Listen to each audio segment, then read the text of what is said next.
Esse é o nosso. Basta não, gente. É isso.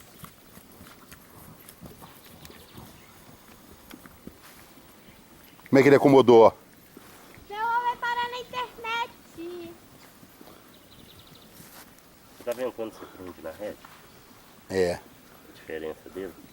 Tem um cavalo que você tem que pôr pra frente e deixar andar. Põe na toalha dele, tchau, tchau, tchau, tchau, vai embora. Faz um oitinho, viu? Faz um oitinho. Vai.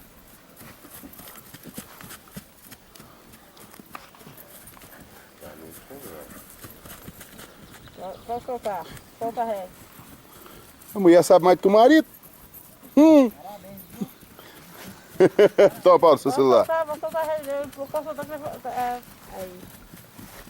Abaixa na sua mão que vai, que vai.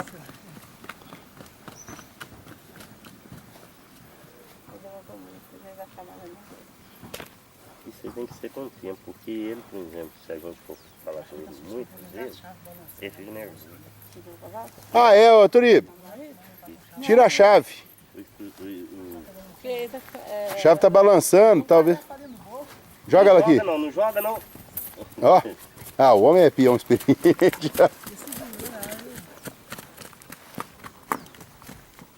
A pessoa que está montando, às vezes, falou 3 vezes, ele fica nervoso.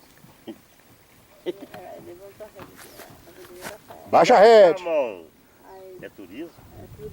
Turibe. Por que é turismo? O nome dele.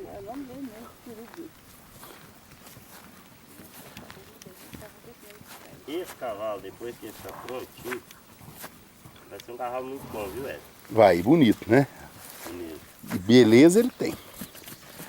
Ele não é pequeno, ele está precisando de um grosso.